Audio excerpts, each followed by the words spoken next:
Como você psicoeduca o seu paciente dentro da clínica?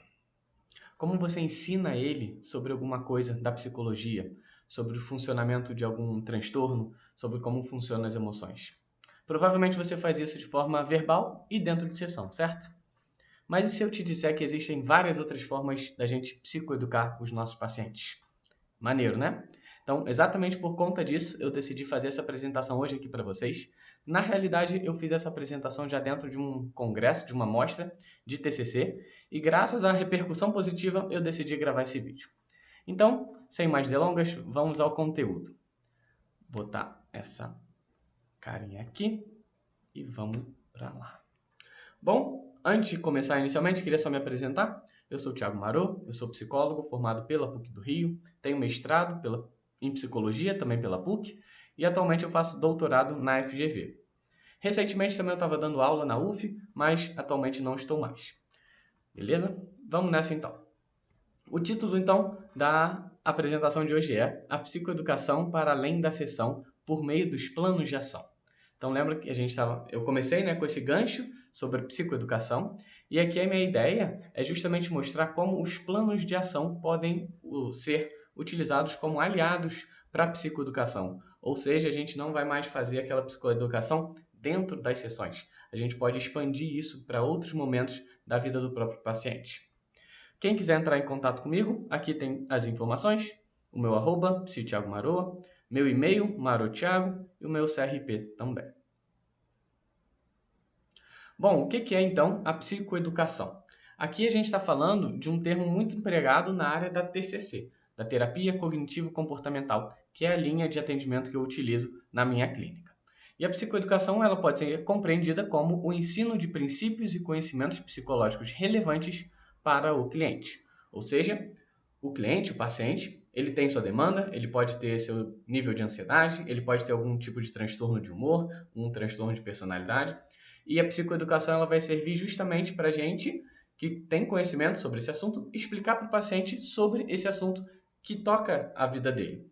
Então, se alguém experiencia ansiedade, a gente vai explicar o que é ansiedade, por que a ansiedade faz o que faz, quais são as consequências da gente dar valor aos pensamentos ansiosos, o que a gente sente fisiologicamente por conta da ansiedade. E é muito importante, isso aqui na realidade é um dos pilares que a gente tem dentro da TCC, a psicoeducação. Ou seja, a gente prioriza muito ensinar as pessoas sobre elas mesmas, ajudar para que elas se compreendam cada vez mais. E, de forma majoritária, isso acontece de forma verbal e dentro das sessões, ou seja, o psicólogo explicando para o paciente sobre alguma coisa, sobre o assunto que toca o paciente. Aqui a gente tem até algumas outras alternativas que costumam ser mencionadas em livros de TCC, né? Então, formas de se fazer psicoeducação por meio de livros, apostilas, sites, manual, mini-aula, exercício durante a sessão e caderno de notas. Mas a minha ideia aqui vai ser a gente fazer uma conexão com os planos de ação e a psicoeducação. Então a gente vai fazer, eu vou propor novas estratégias de se utilizar a psicoeducação. E por que é importante a gente ter essa psicoeducação para o paciente? Primeiro de tudo, porque ela causa muito alívio, ela gera muito alívio nas pessoas. Porque é muito frequente elas chegarem na clínica achando que elas são as únicas pessoas que experienciam esse tipo de pensamento, são as únicas pessoas que duvidam da própria capacidade, que acham que são defeituosas de alguma maneira. Então, uma vez que a gente fala, a gente explica para o paciente de que, por exemplo, esse tipo de pensamento é devido a ansiedade e não por quem ela é, as pessoas já ficam mais relaxadas, elas já ficam mais aliviadas, porque elas entendem que isso não é um problema único de toda a humanidade, só aquela pessoa que está experienciando esse problema. Então elas entendem por outras pessoas passarem por isso também, que a gente já sabe como que a gente pode tratar, qual curso que a gente tem, por exemplo, de um diagnóstico. Então a gente tem esse objetivo de alívio e também de validação sobre o que as pessoas estão sentindo. Porque a gente está mostrando para elas que aquilo não é nada demais, aquilo é muito comum e várias pessoas passam por isso. Não tem nada de muito errado ou da pessoa estar defeituosa e por isso que ela experiencia o que ela experiencia. Então esse alívio ele é muito importante como um primeiro passo. O segundo, a gente está falando também de aumento de repertório comportamental e compreensão dos seus processos cognitivos, emocionais e comportamentais. E o que eu quero dizer com aumento de repertório comportamental? Eu quero dizer, como por exemplo, uma situação, eu me vejo como uma pessoa tímida. Então, eu recebi o troco errado no caixa do mercado. Se eu não tenho um repertório comportamental adequado para lidar com essa situação e falar, olha, eu recebi menos do que eu deveria de troco, é provável que eu passe por essa situação no prejuízo, porque eu não tenho essa capacidade de me comunicar com a pessoa com o intuito que eu tenha o troco correto. Então, com a psicoeducação, um dos objetivos que a gente tem também é o aumento desse tipo de repertório. Por que será que a pessoa acaba decidindo por não falar nada e ficar sem o troco, ficar com o troco errado, do que ela se comunicar e receber o que é de direito dela? O que está acontecendo na cabeça dela? Será que ela se acha inconveniente? Será que ela acha que a outra pessoa vai achar ruim ela falar que o troco dela veio errado? O que vai acontecer nessa situação? Vai causar alguma situação maior dentro do mercado? Então, é muito importante a gente entender isso dentro da TCC, dentro da clínica e com a psicoeducação sempre por trás, né? Da gente querer entender os porquês. Por que a pessoa está fazendo isso? Por que ela está deixando de fazer aquilo? E aí a gente entra nos processos cognitivos, emocionais e comportamentais. E agora, falando dos planos de ação, a gente pode entender eles como uma extensão do que foi trabalhado dentro da sessão. E eu trouxe até essa conta aqui para vocês. Dentro de uma semana, a gente tem 10.080 minutos. E uma sessão de psicoterapia tem, geralmente, em torno de 50, 60 minutos. Então percebam que a gente passa a maior parte do tempo, isso não é novidade para ninguém, fora da sessão. Então, qual que é o objetivo dos planos de ação? Justamente estender o conteúdo que foi trabalhado dentro daqueles 50 minutos, com maior densidade, para fora da vida da pessoa. Porque a gente sabe que a vida da pessoa acontece muito mais fora do que dentro da sessão. Então, a gente precisa que ela leve as reflexões, os novos pensamentos, as novas formas de olhar para o mundo para a sua vida real. É só ali que vai ter algum efeito que vai trazer benefícios para a vida da pessoa. Por isso, o plano de ação é tão importante. E por isso, eu proponho essa ideia da gente levar a psicoeducação para fora da sessão, para a gente não ficar como psicólogo, como detentor daquele conteúdo. Porque existe tanto conteúdo por aí, o nosso papel vai ser apenas de fazer uma pequena escolha, uma seleção de conteúdos para que a pessoa possa utilizar fora de sessão também. Essa então seria a ideia do plano de ação. E aí aqui, né, o que eu digo que é uma psicoeducação mais contemporânea, justamente porque a gente está utilizando, empregando da tecnologia que a gente tem hoje para ajudar na psicoeducação dos nossos clientes, dos nossos pacientes. E aqui, para o exemplo que eu vou trazer, eu vou mencionar, né, o Psychology Today, que é um blog incrível de psicologia, muito bom sobre todo tipo de conteúdo, sobre ciúmes, relacionamentos amorosos, sobre solidão, sobre como pet, né, animais de estimação fazem bem pra gente, todo tipo de conteúdo.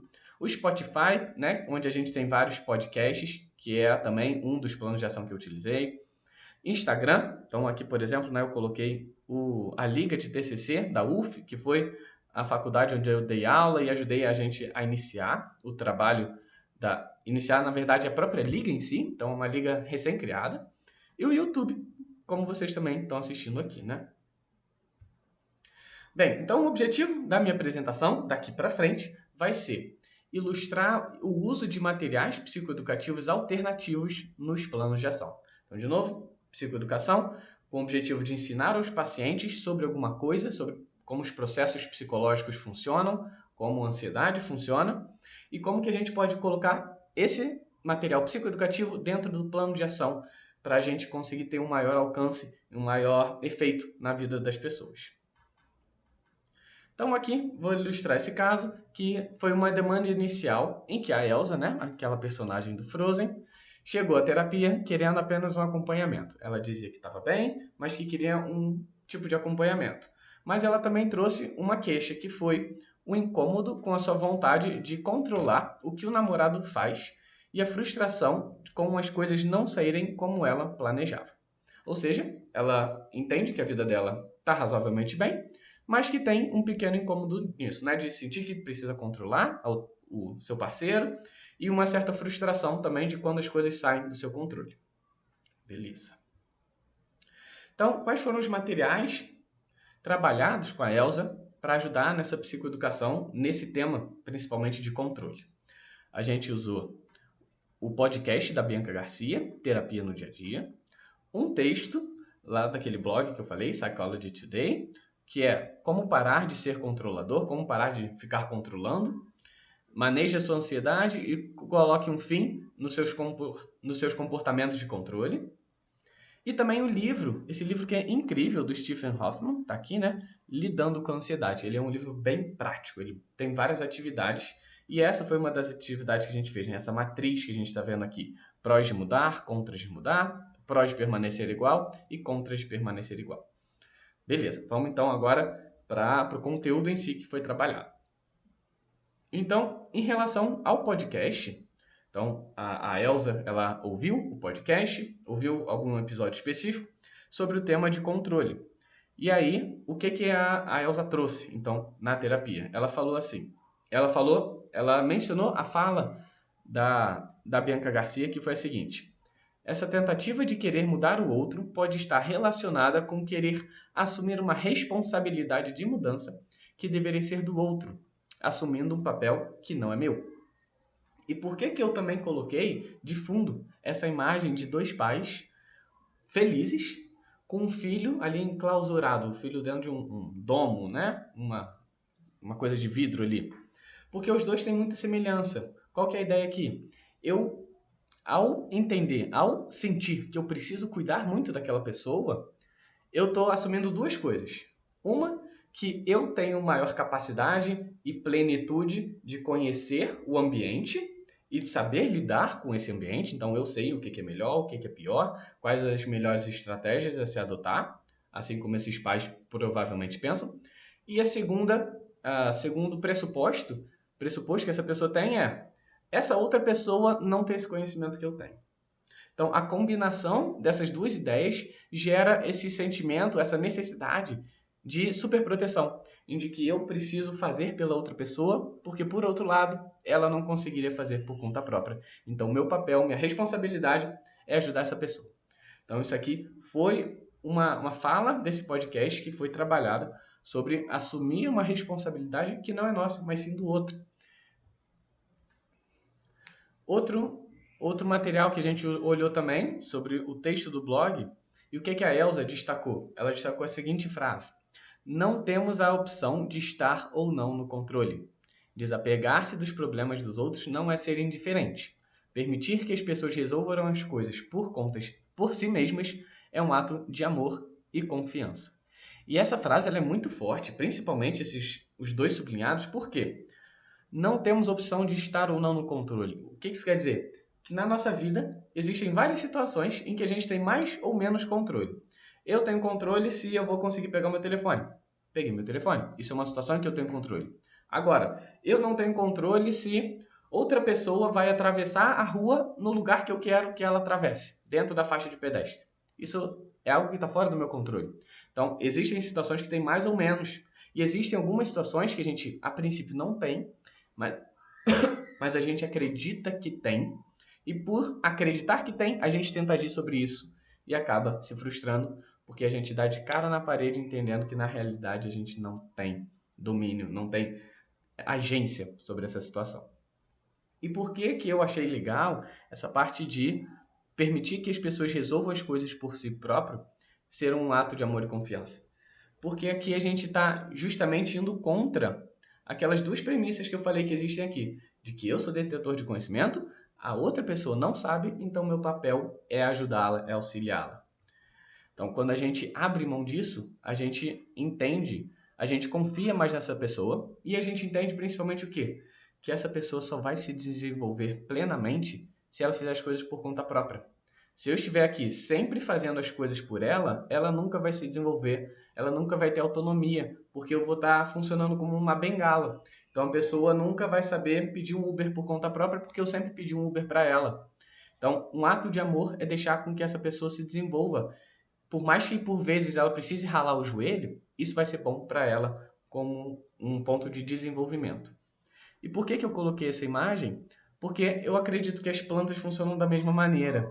A gente pode ir lá, dar todos os insumos, dar o solo, dar segurança, dar água, dar luz, mas a gente não consegue decidir se a planta vai criar, vai crescer, se ela vai para a direita, se ela vai para a esquerda, quantas folhas ela vai ter. Isso só a planta vai conseguir fazer. É algo que não está no nosso controle e é algo que a gente precisa dar autonomia para a própria planta. E eu acho que com as pessoas funciona mais ou menos da mesma maneira. E outro ponto que eu acredito que acrescenta a isso é que a gente muda nosso estado de humor.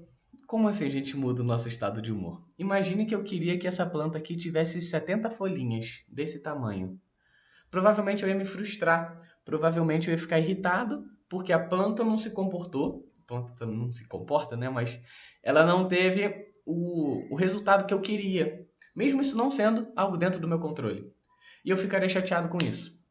Uma vez que eu entendo que eu não tenho agência, que eu não tenho controle sobre isso, e que a planta vai se desenvolver nas suas potencialidades, as suas virtudes, né? Pensando numa pessoa, as suas capacidades por conta própria, isso vai fazer com que eu fique mais alegre, que eu fique mais companheiro e que eu participe mais de forma respeitosa a não ultrapassar nenhum tipo de limite dessa pessoa, deixando ela se desenvolver por conta própria. Então o nosso humor tende a melhorar quando a gente abre mão um pouco do nosso controle. Pode parecer controverso, né? Abrir mão do controle para se sentir melhor, mas é exatamente isso que acontece. Agora, o terceiro material que foi trabalhado também foi, como eu falei, essa matriz do livro Lidando com a Ansiedade. E o que que essa matriz diz, né? Dos prós e contras de mudar, ou seja, eu quero adotar um novo comportamento, eu quero conseguir falar para o caixa do mercado que ele me deu o troco errado.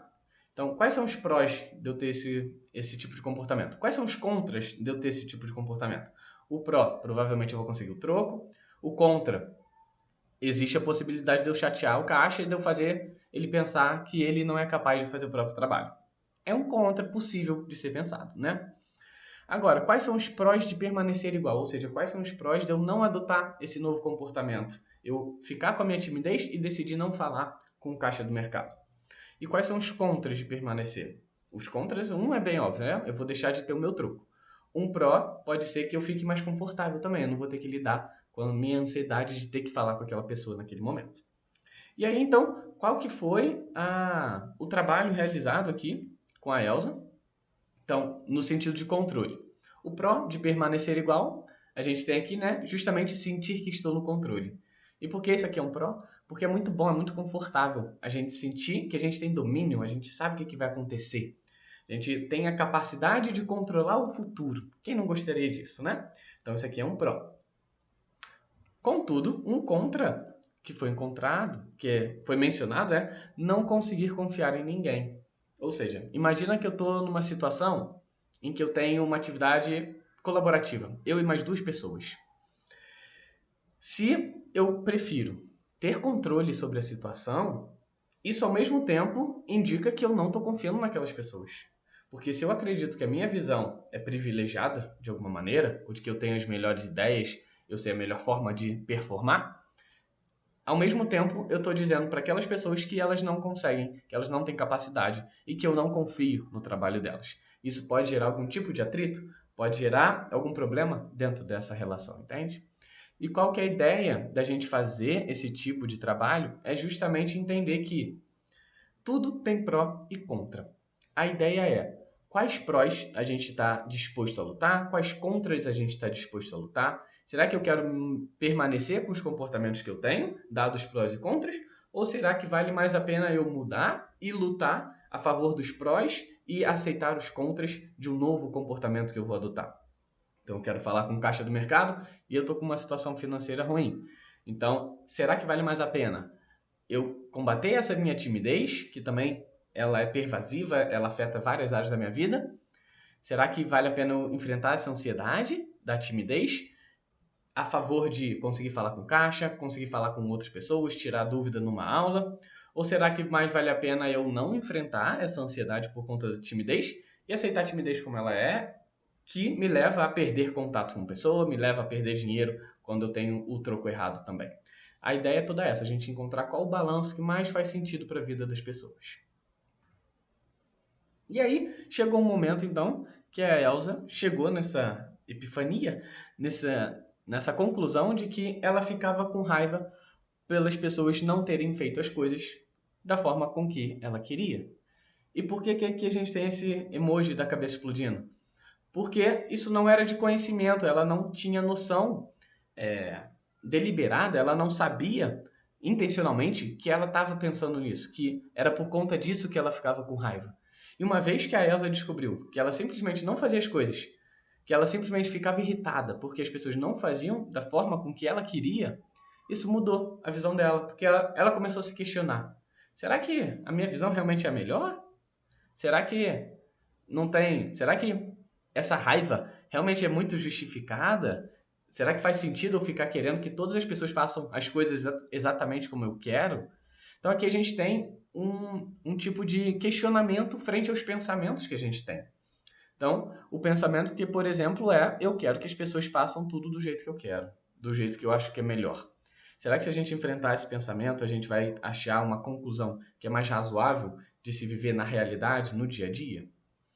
E aí aqui eu trouxe até no momento, né, uma fala do meu psicólogo que ele falava isso para mim, que é: parece que você se organiza para se frustrar. Ou seja, lembra que tinha aquele pró de sentir que está no controle?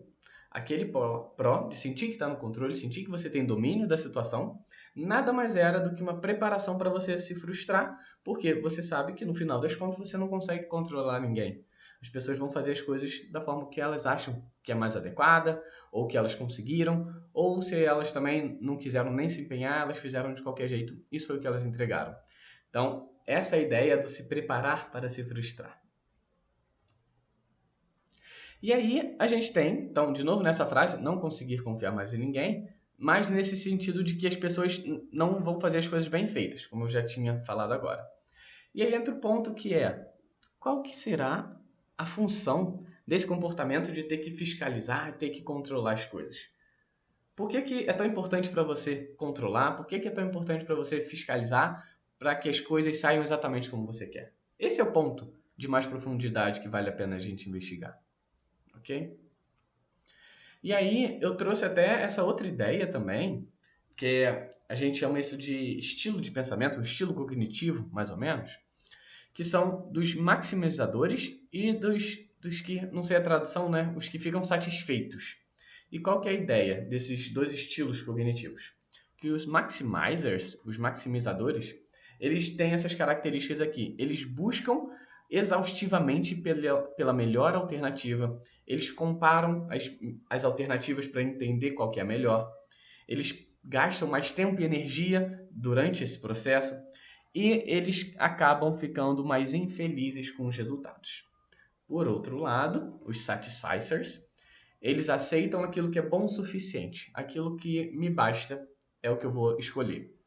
Eles não ficam pensando tanto nas opções que eles têm de escolha, eles conseguem andar, eles conseguem seguir a vida após uma decisão. Os maximizers, por exemplo, após uma decisão, pode acontecer deles ficarem pensando: nossa, mas será que eu realmente escolhi a melhor coisa? Será que existiam outras alternativas melhores? O Satisficer não vai fazer isso. E eles são mais felizes com os resultados. Então, só para dar um exemplo, você quer comprar um tênis. Então, você quer comprar um tênis e aí você começa a pesquisar. Tá, então eu vou querer um melhor equilíbrio, eu vou querer maximizar o preço, o conforto, a maciez, a durabilidade, a beleza. Então, o Maximizer vai fazer o quê? Vai tentar maximizar todos esses atributos das alternativas de tênis que ele escolhe. E por isso, e aí por conta disso, vai ter todo esse processo que a gente começou. O Satisficer, ele vai fazer o quê? Ah, eu vou querer um tênis de até R$ 200 e que seja confortável e pode ser bonito, pode ser não tão bonito, tanto faz para mim. Percebam que ele é muito menos criterioso, então ele vai ficar muito mais satisfeito e não vai gastar tanta energia e esforço escolhendo. Ele vai escolher aquele e vai ficar feliz com isso. Então, essa forma de pensar, de olhar para o mundo, está impactando também, de novo, no nosso humor, nas nossas decisões, nas nossas cognições. E aí, outra forma também que a gente tem de psicoeducar, uma coisa muito comum hoje em dia, é simplesmente o uso de memes. Ou às vezes de algumas frases, alguns posts que a gente vê no Instagram. Então, por exemplo, isso aqui foi uma que eu vi e que fazia muito sentido, né? Quando você se anula para não incomodar o outro, você está dizendo para si mesmo que a sua própria identidade pode ser sacrificada para manter a paz. Ou seja, quando você deixa de se colocar, quando você está incomodado, você está necessariamente deixando uma parte da sua identidade morrer em favor, em prol de alguma outra coisa. E aí, como eu falei de meme, também teve esse outro passarinho aqui que eu achei sensacional e traduz muito isso, da dificuldade que a gente tem de se colocar e de frustrar as outras pessoas, em que ele fica exatamente nesse conflito que é o passarinho no meio e os conflitos. Não dizer nada para não entrar em conflito ou viver em conflito por não dizer nada. Qual dos dois você vai querer? E de novo, qual dos dois, quais alternativas fazem mais sentido para você? Bom, então, exatamente por isso, faz muito sentido. Às vezes esses memes eles geram essa identificação com os processos que estão sendo trabalhados dentro da clínica. E aqui um outro caso que eu vou falar de forma bem mais breve é o do Aladdin, que o Aladdin experiencia muita ansiedade. E uma coisa que a gente fez também foi trabalhar com esse outro livro de ansiedade do Robert Lee, que se chama Livre de Ansiedade. E qual que foi a ideia? A imagem, né, que a gente conseguiu criar e mostrar que faz muito sentido é justamente essa do tom em que a ansiedade está deixando o corpo do Aladdin aqui no caso. Ou seja, houve uma dissociação. Eu não sou uma pessoa ansiosa, eu sou uma pessoa que tem ansiedade. E exatamente por isso que a gente encontra essa separação daqui. Eu sou uma pessoa com as minhas características e eu sou uma pessoa que experiencia ansiedade. Eu não sou necessariamente uma pessoa ansiosa. Isso não caracteriza a minha identidade como eu sou. E fazer essa separação também muitas vezes é saudável para a pessoa, para o paciente, para o nosso cliente, porque isso alivia, isso fortalece como que ele se vê, a sua própria identidade, que é muito importante também. E de novo, isso funcionou não foi dentro da sessão. Isso aqui foi um capítulo que foi enviado, o paciente leu, trabalhou e a gente conversou sobre isso dentro das sessões. E a outra metáfora, que funciona muito bem também, eu nem tinha tanta expectativa de que fosse ser tão legal, é justamente a metáfora da lanterna. E o que é a lanterna? A lanterna ela é o nosso foco atencional. E a gente entende que a ansiedade, o que ela faz? Muitas das vezes. Primeiro, ela vai criar pensamentos ansiosos. Ah, eu não sou capaz. Ah, vai dar tudo errado. Ah, eu não vou conseguir fazer. Ah, mas e se me perguntarem aquilo? Esses são os pensamentos ansiosos. E o que a ansiedade faz? Ela vai pegar a sua lanterna, o seu foco atencional, e vai mirar apenas nesses pensamentos ansiosos. Mas isso não quer dizer que não existam outros tipos de pensamentos que são: ah, eu vou saber lidar, eu já estudei muito para isso, eu tenho capacidade. Se eu não souber, isso não vai mudar a reputação que as pessoas vão ter sobre mim. Isso são outros tipos de pensamentos que qualquer pessoa pode ter. E o nosso objetivo é como que a gente vai escolher para qual desses pensamentos a gente vai apontar a nossa lanterna. Porque muitas das vezes a gente não sabe ou não percebe que a nossa ansiedade ela se dá por conta desses pensamentos e por conta da gente estar apontando a lanterna fixa e unicamente para esses pensamentos, o que gera muito mais ansiedade. A ideia é que a gente consiga trabalhar vários outros pensamentos e que o nosso foco atencional pode ser escolhido. Então, de uma forma bem simplificada aqui, né, a conclusão, a gente pode entender que os materiais psicoeducativos utilizados nos planos de ação, eles são valorosos para a incrementação e geração de motivação e mudança também para esses pacientes. Porque eles começam a se entender, eles começam a entender por que eu não estou fazendo uma coisa que é muito importante para mim. Por que é tão difícil para mim mudar? Por que eu quero controlar, mas o controle me deixa ansioso? Por que eu quero me livrar dessa ansiedade, mas eu também não consigo, porque vem esse pensamento, ele toma a minha cabeça. Então, a psicoeducação, por meio dos planos de ação, ela teve esse trabalho nesses exemplos que eu trouxe. Então, para a Elsa, expandiu seus conhecimentos a respeito dos seus próprios comportamentos, suas funções, ganhos e custos, levando à reestruturação e à visão de que o controle era necessário. Então, reestruturação da visão de que o controle era necessário.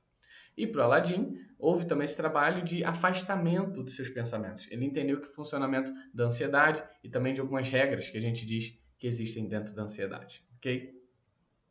Bom, então, para encerrar, Aqui está o meu contato novamente. Se você quiser tirar uma dúvida, fazer alguma pergunta, deixar algum comentário, fica à vontade para colocar aqui no YouTube. Quem sabe o seu comentário não vira o tema de um próximo vídeo. Combinado? Até o futuro! Ou você... Ah, não. Viver em... É o contrário. Você entrar em conflito com as pessoas por não dizer nada. Viver em conflito por não dizer nada? Não dizer nada por não... Vou cortar essa parte?